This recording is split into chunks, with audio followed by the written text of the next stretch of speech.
अखिलेश यादव के बयान से भाजपा नेताओं में काफी गुस्सा है। एक भाजपा नेता ने कहा कि अखिलेश की सोई तुष्टीकरण पर अटकी हुई है, जबकि ये सारा मामला वोट बैंक का लगता है। गौमाता केवल एक पशु नहीं बल्कि हमारी संस्कृति और आस्था का आधार है। गौशालाएं सनातन परंपरा और धार्मिक भावनाओं से जुड़ी हुई है। अखिलेश यादव जी का यह बयान करोड़ों सनातनियों की भावनाओं को ठेस पहुंचाने वाला है। और गाय और गोबर से उन्हें दुर्गंध आती है।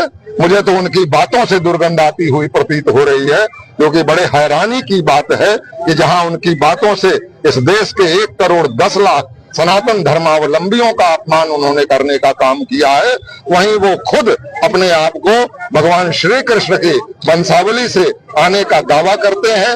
वहीं उनके खानदान में पुरखों के जमाने से गोवंश का संरक्षण होता आया है, और एक ग्वाले के लड़के को अगर गोबर से बदबू आने लगे तो उनका मैं समझता हूं पतन निश्चित है, सुनिश्चित है। मुझे एक घटना याद आती है, 1965 के आसपास की बात है। करपात्री जी महाराज ने गो हत्या के विरुद्ध में और गोवंश के संरक्षण के लिए कठोर कानून बनाने के लिए इंदिरा गांधी जी से, तत्कालीन प्रधानमंत्री इंदिरा गांधी जी से आग्रह किया था, और इंदिरा गांधी ने कहा था कि चुनाव जीतने के बाद वो इस तरह के कानून बनाएंगे। उन्होंने आश्वासन दिया था। चुनाव जीतने के बाद इंदिरा गांधी जी अपने वायदे से मुकर गई। करपात्री जी ने अनेक साधु संतों, महात्माओं और गोप्रेमियों के साथ में दिल्ली की तरफ कूच कर दिया, और जब वहां आंदोलन किया तो इंदिरा गांधी की निर्मम सरकार ने उन गो संरक्षकों के, उन गो